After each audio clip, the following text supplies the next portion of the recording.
আসসালামু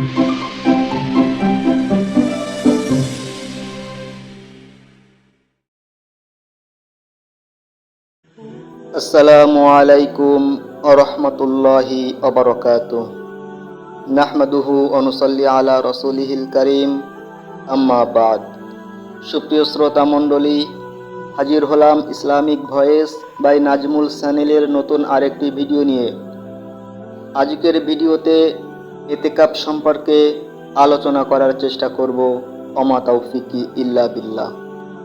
নাজাতের 10 দিন অর্থাৎ মাহে রমজানের শেষ দশকে ইতিকাফ করা সুন্নাতে মুআক্কাদায়ে কিফায়া।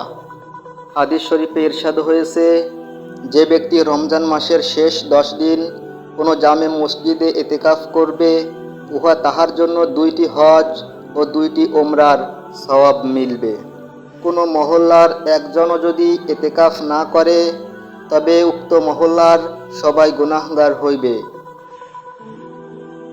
20 তারিখের সূর্যাস্তের পূর্ব হইতে ঈদের চাঁদ দেখা পর্যন্ত মসজিদে থাকিতে হইবে।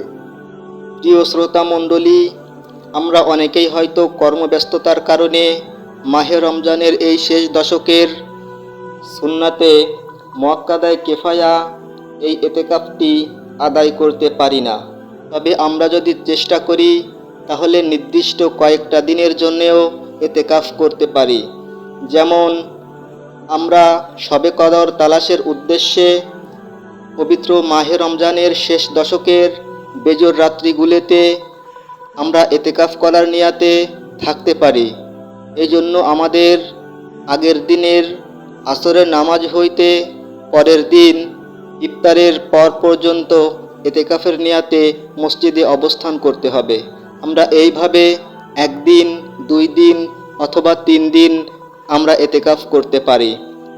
সুতরাং প্রিয় শ্রোতা মণ্ডলী, আমরা যারা রমজানের এই পুরো 10 দিন ইতিকাফ করতে পারি না, আমরা অবশ্যই সুযোগ সুবিধা মতো 1 দিন, 2 দিন, 3 দিন, যে যতদিন পারি এভাবে ইতিকাফে বসার চেষ্টা করব। আল্লাহ আমাদের সবাইকে ইতিকাফ করার তৌফিক দান করুন। আমিন।